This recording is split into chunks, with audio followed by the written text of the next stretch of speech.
नमस्कार दोस्तों, study with पीके के यूट्यूब चैनल पे आपका स्वागत है। आज की इस वीडियो में मैं नया चैप्टर स्टार्ट करूंगा। थर्ड चैप्टर जो रहेगा बल तथा गति के नियम, force and law of motion. इससे पहले के जो चैप्टर पढ़ा है उसमें मेरा एक टॉपिक छूट गया है, उसे मैं नेक्स्ट वीडियो में कवर कर दूंगा। वृत्तीय गति वो टॉपिक था, ठीक ना। वृत्तीय गति में आवर्त काल आवृत्ति, कोणीय विस्थापन, कोणीय वेग, कोणीय त्वरण, अभिकेंद्रीय त्वरण, ये सब के बारे में मैं बताऊंगा। वो नेक्स्ट वीडियो में देख लेंगे, ठीक है ना। लेकिन आज की इस वीडियो में हम लोग बल तथा गति के नियम को स्टार्ट करेंगे। तो सबसे पहला अपना जो टॉपिक रहेगा वो रहेगा बल, जिसे फोर्स भी कहा जाता है, ठीक है। तो बल होता क्या है, इसका सिंपल सा एक डेफिनेशन बताता हूँ, ठीक है। तो सिंपल से इसका परिभाषा बोलना चाहूँ तो बल वह बाह्य कारक होता है, कुछ भी हो, धक्का हो, खिंचाव हो, जो भी है। परिभाषा आप सुन लीजिए पहले। बल वह बाह्य कारक होता है जो किसी भी वस्तु या पिंड के रूप, आकार या स्थिति में परिवर्तन कर सकता है, या किसी वस्तु या पिंड को विरामावस्था से एक समान गति अवस्था में ला सकता है, या किसी गतिशील अवस्था में कोई वस्तु है तो उसे विराम अवस्था में ला सकता है, या उसकी प्रकृति रखता है, ठीक ना, या उसकी प्रवृत्ति रखता है, ऐसा करने की प्रवृत्ति रखता है, तो वह कहलाता है बल, ठीक है। फिर से एक बार बता दे रहा हूँ, सुनिएगा ध्यान से। बल वह बाह्य कारक है। क्या है? पहला टर्म क्या बोला? बाह्य कारक। बाह्य कारक में क्या आ सकता है? आपका धक्का, जैसे कि आप वस्तु को धक्का भी देते हैं, खींचते भी हैं, तो धक्का खिंचाव ले लीजिए।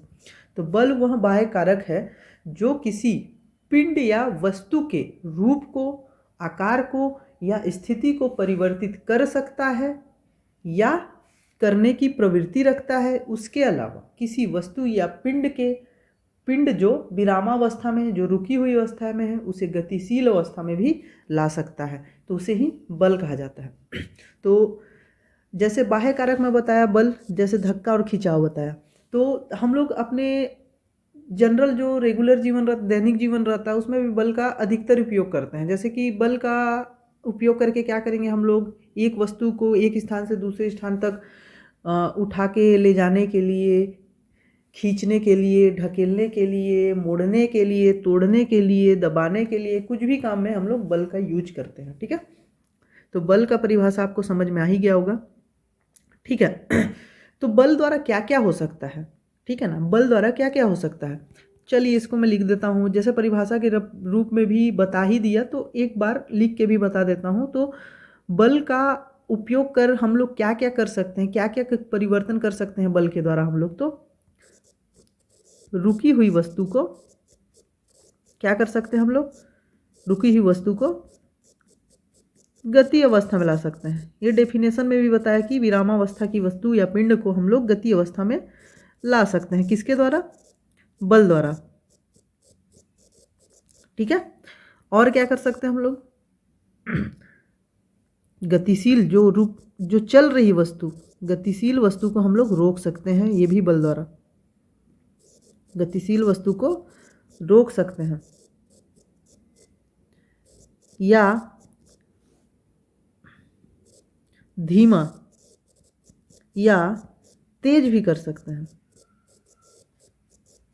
ठीक है। और क्या कर सकते हैं, डेफिनेशन में और क्या बताया? आकार में परिवर्तन, स्थिति में परिवर्तन, ठीक है ना, रूप में परिवर्तन, ये भी कर सकते हैं। और एक चीज़ क्या कर सकते हैं हम लोग, वस्तु की दिशा भी बदल सकते हैं, वस्तु की दिशा बदल सकते हैं, ठीक है, वस्तु की दिशा बदल सकते हैं। तो ये सब बलों की ही डेफिनेशन है। अब जब मैं अदिश राशि, सदिश राशि पढ़ाया था, तो आपको बल को मैं क्या बताया था, सदिश राशि है। इसका एक ट्रिक बताया था, विषुवत बल करके। तो यह कौन सी राशि है? सदिश राशि। इस चीज़ को आप याद रखिएगा, एग्जाम में आता है। दूसरा, कोई भी हम लोग परिभाषा पढ़ते हैं तो उसका मात्रक भी आपको याद रखना है। तो इसका हम लोग मात्रक जो याद करते हो, एसआई पद्धति वाला ही मात्रक याद करते, स्टार्टिंग में पढ़ाया था। इस एसआई सिस्टम, एमकेएस, सीजीएस प्रणाली सब पढ़ाया था, उसमें एसआई मात्रक ही अंतर्राष्ट्रीय मानक मात्रक होता है, इसी को हम लोग याद करेंगे। तो बल के केस में आप लोग को एसआई मात्रक भी याद करके रखना है और दूसरा सीजीएस पद्धति का भी मात्रक याद रखना है, क्योंकि इन दोनों से क्वेश्चन पूछे जाते हैं। तो एसआई मात्रक इसका न्यूटन है, एसआई मात्रक न्यूटन है, लेकिन सीजीएस पद्धति में मात्रक इसका क्या है, डाइन। ये याद रखिएगा, न्यूटन और डाइन। अब रिलेशन भी पूछ सकता है आपके कि न्यूटन और डाइन के बीच में क्या रिलेशन है। तो एक न्यूटन किसको बोलते हैं, 10⁵ डाइन को बोलते हैं। ये याद रखिएगा आप एक चीज, 1 न्यूटन इक्वल टू 10⁵ डाइन। या फिर किलोग्राम प्रति सेकेंड स्क्वायर में करें तो 1 newton equal to 1 KG metre प्रति सेकेंड स्क्वायर। ये दो चीज़ें आप याद रखिए। बल कौन सी राशि है, सदिश राशि। एसआई मात्रक क्या है उसका, सीजीएस मात्रक क्या है, 1 न्यूटन में कितने डाइन होते हैं, 1 न्यूटन में कितने किलोग्राम मीटर प्रति सेकेंड स्क्वायर भी होते हैं, ये ठीक ना। अब एक और एग्जांपल बता देता है, जैसे कि खेल रहे हैं आप, एक फुटबॉल को आप जोर से किक मारते हैं तो हवा में उड़ने लगता है, किसके द्वारा होता है, ये बल के द्वारा ही होता है, ठीक ना। फुटबॉल को आप मारे हो, गतिशील अवस्था में आ गया स्थिर अवस्था से। किसी बक्से को जमीन से उठा के आप टेबल पे रखते हैं, ठीक है ना, रबर बैंड को खींचते हैं, ये सब भी एग्जाम्पल बल के ही हैं।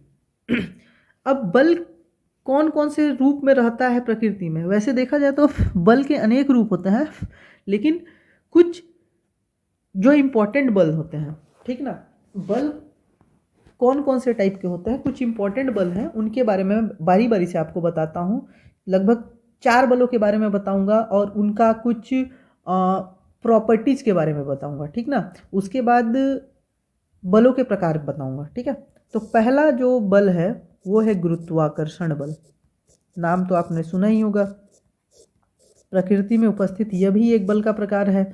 इसे क्या बोला जाता है, ग्रेविटेशनल फोर्स, ग्रेविटेशनल फोर्सेस, ठीक है, गुरुत्वाकर्षण बल।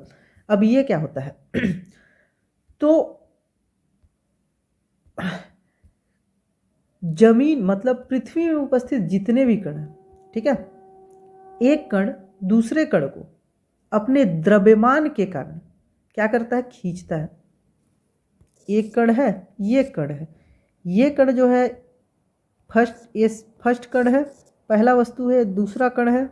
तो पहला कण जो होता है अपने द्रव्यमान के कारण दूसरे कण को अपनी ओर आकर्षित करता है, और इन्हीं दोनों कणों के बीच जो बल लग रहा है आकर्षण का, ये जो बल लग रहा है इसी को ही बोला जाता है गुरुत्वाकर्षण बल, ठीक है।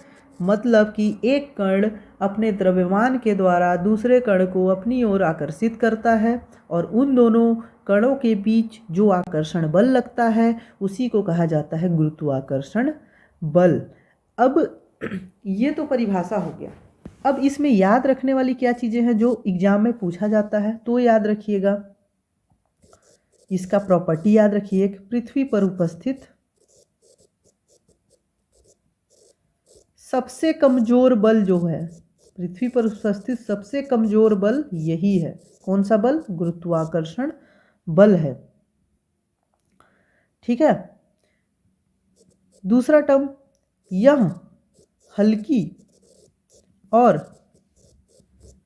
छोटी वस्तुओं हेतु, मतलब हल्की और छोटी कण, छोटी वस्तु या कण, हल्की या छोटी वस्तु या कण, हल्की और छोटी वस्तु या कण के लिए नगण्य होता है, मतलब नेग्लिजिबल होता है, क्योंकि यह सबसे कमजोर बल है, ठीक ना, नगण्य होता है। लेकिन हम लोग इसको क्यों पढ़ते हैं, नगण्य है तो पढ़ते क्यों हैं, लेकिन खगोलीय पिंड जो होते हैं, खगोलीय पिंड हेतु महत्वपूर्ण है, इसीलिए इसको पढ़ा जाता है, ठीक ना, महत्वपूर्ण है। अब एक चीज और याद रखिए इसमें कि गुरुत्वाकर्षण बल, एक कण, गुरुत्वाकर्षण बल का परिभाषा क्या बोला, एक कण अपने द्रव्यमान के कारण दूसरे कण को अपनी ओर आकर्षण करता है, इसी आकर्षण बल को हम लोग क्या बोलते हैं, गुरुत्वाकर्षण बल। तो गुरुत्वाकर्षण बल में दोनों कणों के बीच की दूरी अगर d है, तो इस बल में डी या दूरी का बहुत अधिक महत्व होता है। दूरी का महत्व होता है क्योंकि वस्तुएं जितनी पास होती हैं गुरुत्वाकर्षण बल उतना कम होता है, वस्तुएं जितनी दूर होती हैं गुरुत्वाकर्षण बल कम होता है। इसलिए बहुत ही दूरी का बहुत ही महत्व होता है इसमें। ठीक है, ये गुरुत्वाकर्षण बल में आ गया। अब इसमें ये संचालित कहाँ होती है तो ये भी बता दिया। चलिए एक बार और बता दिया, इसका संचालन कहाँ होता है? खगोलीय पिंडों में। कहाँ? खगोलीय पिंडों में। खगोलीय पिंड बोले तो अंतरिक्ष की सभी वस्तुएं खगोलीय पिंडों में। ठीक ना, इसका रेंज पढ़ेंगे, परास पढ़ेंगे, तो रेंज या परास भी पढ़ सकते हैं आप, लिख लीजिए। ये जो होता है अनंत होता है, इन्फिनाइट होता है। ठीक है, और इसका रिलेटिव स्ट्रेंथ, इसका रिलेटिव स्ट्रेंथ जिसको बोलते हैं अपेक्षित सामर्थ्य, अपेक्षित सामर्थ्य, ये कितना होता है? ये 1 होता है। तो गुरुत्वाकर्षण बल की में क्या बोला कि पृथ्वी पर उपस्थित सबसे कमजोर बल जो है गुरुत्वाकर्षण बल। हल्की वस्तुएं व छोटी वस्तुएं या पिंडों में यह नेग्लिजिबल होता है, खगोलीय पिंडों हेतु महत्वपूर्ण रहता है। इस बल में डी या दूरी का बहुत ही अधिक महत्व रहता है। इसका संचालन क्या होगा? अंतरिक्ष में होगा या खगोलीय पिंडों में होगा। इसका परासर अनंत होगा। इसका रिलेटिव स्ट्रेंथ या अपेक्षित आर्द्रता, अपेक्षित सामर्थ्य 1 होता है। ठीक है, अब सेकेंड जो में पढ़ेंगे हम लोग वो है नाभिकीय बल, जिसको क्या बोला जाता है? Nuclear force. अब इसमें भी 2 टाइप का आते हैं। एक आता है दुर्बल नाभिकीय बल, दुर्बल नाभिकीय बल जिसको बोला जाता है वीक न्यूक्लियर फोर्स। दूसरा आता है प्रबल नाभिकीय बल या स्ट्रॉन्ग न्यूक्लियर फोर्स। ठीक है,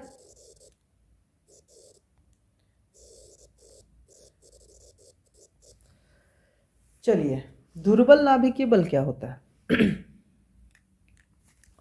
सबसे पहले दुर्बल नाभिकीय बल लेते हैं हम लोग।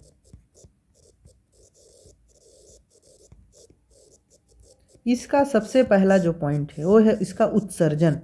यह कहाँ से उत्सर्जित होता है, कहाँ से निकलता है? तो यह रेडियो एक्टिविटी प्रोसेस जो होता है, रेडियो एक्टिविटी, ये प्रोसेस आगे मैं पढ़ाऊंगा कि होता क्या है रेडियो एक्टिविटी, या हिंदी में इसको बोलते हैं रेडियो सक्रियता। ये होता क्या है आगे न्यूक्लियर फिजिक्स जब पढ़ाऊंगा तो उस टाइम में इसको बताऊंगा। अभी फिलहाल इतना ही याद रखिए कि रेडियो एक्टिविटी जो प्रोसेस होता है, ठीक ना, तो उसमें निकलने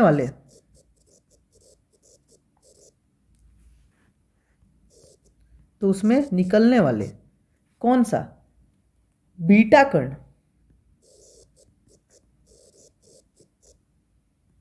से उत्सर्जित होता है। ठीक है, कहाँ से उत्सर्जित होता है? इसका उत्सर्जन रेडियो एक्टिविटी या रेडियो सक्रियता का प्रोसेस में जो बीटा कण निकलता है उससे यह उत्सर्जित होता है। ठीक ना, अब दुर्बल नाभिकीय बल तो है, लेकिन दुर्बल नाभिकीय बल है, लेकिन इसका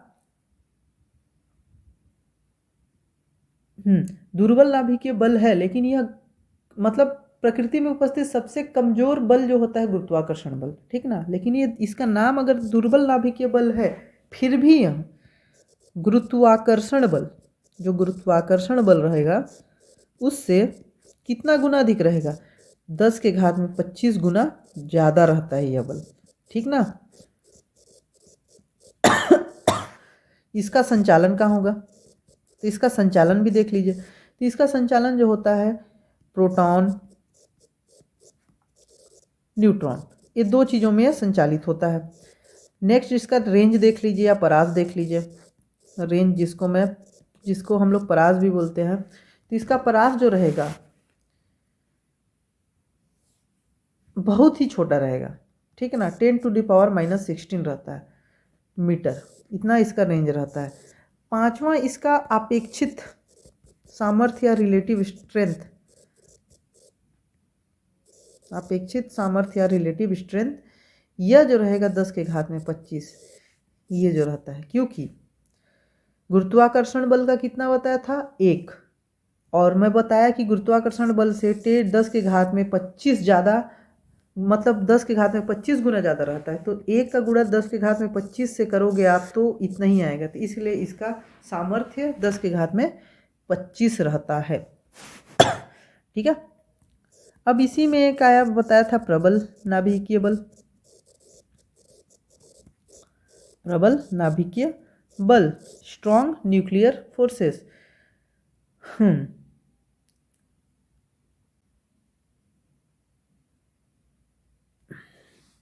अब यह कौन सा बल है, किसके किसके बीच में लगता, तो यह बल लगेगा दो प्रोटॉनों के बीच में,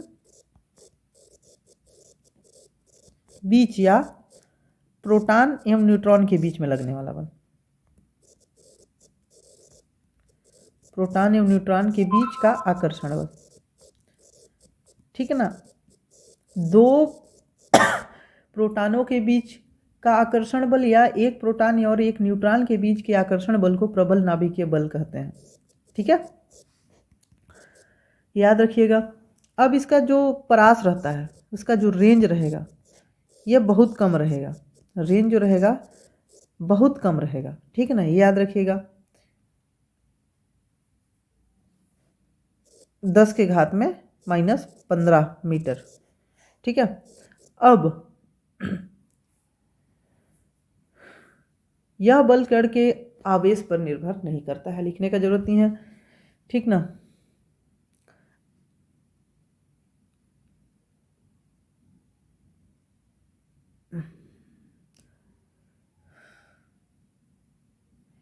अब गुरुत्वाकर्षण के केस में मैं बताया कि सबसे कमजोर बल होता है, लेकिन प्रबल नाभिकीय के केस में याद रखिएगा प्रकृति में उपस्थित जितने भी बल हैं सबसे शक्तिशाली बल है,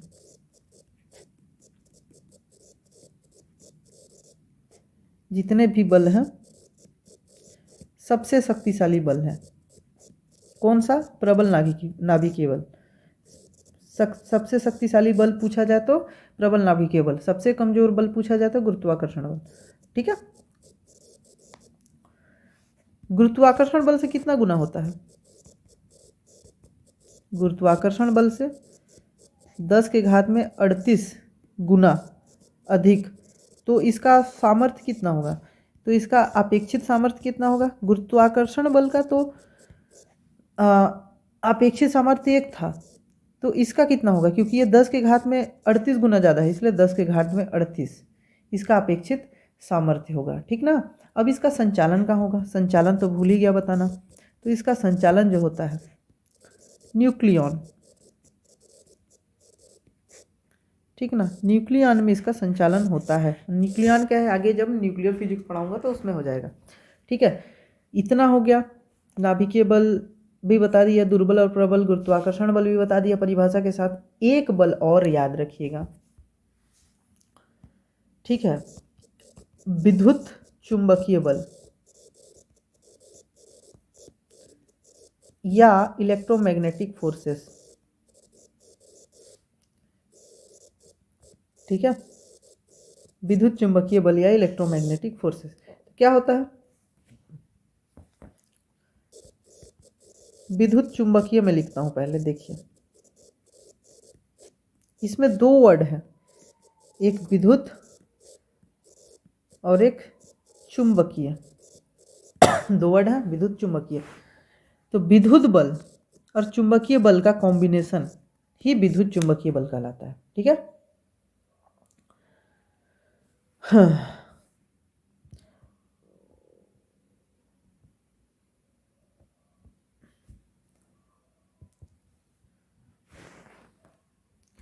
अब इसमें दो वर्ड आया, विद्युत बल और चुंबकीय बल। तो विद्युत बल में हम लोग किसको लेते हैं, स्थिर विद्युत को, ठीक ना, स्थिर विद्युत बल या इलेक्ट्रोस्टैटिक, ठीक है। ये क्या होता है, दो आवेशित कण है, दो आवेशित कण के बीच में लगने वाला जो बल है, ठीक है, दो आवेशित कण में के बीच में जो आकर्षण बल लगता है उसी को स्थिर विद्युत बोला जाता है, ठीक है ना, इसी को स्थिर विद्युत कहा जाता है। अब इसमें एक याद रखिएगा, सजातीय आवेश,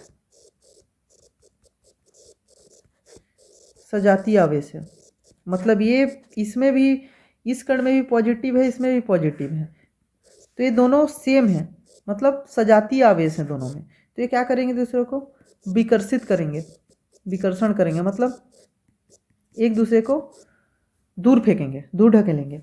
जैसे सेम माइनस है, इसमें भी माइनस है, तो भी एक दूसरे को विकर्षण करेंगे क्योंकि सजातीय आवेश है। अब एक होता है विजातीय आवेश, ठीक है, मतलब दोनों कण में डिफरेंस, इसमें प्लस है तो इसमें माइनस है, तो क्या करेंगे लोग, आकर्षण करेंगे, अलग अलग है दोनों कण में आवेश, तो आकर्षण करेंगे। चलिए इसी में माइनस ले लिए, इसको हटा दिए, माइनस और इसमें प्लस, तो भी आकर्षण करेंगे क्योंकि विजातीय आवेश है दोनों में। और यही जो नियम है, यह कूलाम के नियम, कूलाम का नियम ही स्थिर विद्युत को बताता है। आगे मैं कूलाम का नियम भी पढ़ाऊंगा, ठीक है।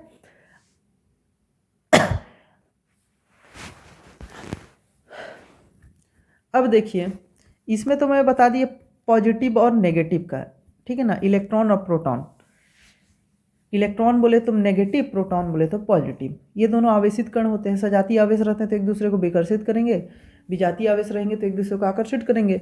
जबकि चुंबकीय क्षेत्र में क्या होगा कि गतिशील आवेशित कण रहते हैं, मतलब चुंबकीय क्षेत्र है कि मैग्नेट है, इसमें दोनों, एक एन पोल रहेगा, एक एस पोल रहेगा, तो इसमें जो होता है गतिशील आवेशित कण रहते हैं, ठीक है ना, एक पोल से दूसरे पोल की ओर जाते रहते हैं, तो इन पोलों के बीच में लगने वाला जो बल रहेगा उसको चुंबकीय बल कहेंगे। तो इस प्रकार दोनों के कॉम्बिनेशन से जो बनता है उसको विद्युत चुंबकीय बल कहते हैं, ठीक है। अब विद्युत चुंबकीय बल जो रहेगा गुरुत्वाकर्षण से ज़्यादा शक्तिशाली रहेगा, ठीक है ना, विद्युत चुंबकीय बल गुरुत्वाकर्षण से ज़्यादा शक्तिशाली रहेगा। ये कहाँ चलता है, एक आवेशित कण पे। विद्युत चुंबकीय बल कहाँ संचालन कहाँ होगा, इसका आवेशित कण में, पहले से ही बताया मैं, इसका संचालन कहाँ होगा, आवेशित कण में, आवेशित कण में। और इसका एक चीज़ और याद रखिएगा, वो है अपेक्षित सामर्थ्य। रेंज बड़ा नहीं रहता, ज़्यादा याद करने की भी जरूरत नहीं है। अपेक्षित सामर्थ्य याद रखिएगा, इसका 10 के घात में 36 रहता है, ठीक है। मतलब यहाँ गुरुत्वाकर्षण से कितना गुना अधिक होगा, 10 के घात में 36 गुना अधिक होगा, ठीक है। इस प्रकार से मैं आपको बल पढ़ा दिया। प्रकृति में उपस्थित कुछ मूलभूत बल है, गुरुत्वाकर्षण बल, नाभिकीय बल में दुर्बल और प्रबल, विद्युत चुंबकीय बल, ये बता दिया। अब मैं पढ़ाऊंगा आपको बलों का प्रकार, टाइप्स ऑफ फोर्सेस। इसमें पहला टाइप होगा संतुलित बल, जिसको बोलेंगे क्या, बैलेंस्ड फोर्स, ठीक है। दूसरा जो रहेगा असंतुलित बल, क्या बोलेंगे, अनबैलेंस्ड फोर्स, ठीक है, ये होता है। इसके अलावा एक टाइप से और भी हम लोग विभाजित करते हैं संपर्क बल, दूसरा क्षेत्र बल, ठीक है ना। एक टाइप से और भी इसको हम लोग क्लासिफाइड कर सकते हैं। तो ये जो है बलों का प्रकार मैं आपको नेक्स्ट वीडियो में पढ़ाऊंगा। मिलते हैं नेक्स्ट वीडियो में, तब तक के लिए धन्यवाद।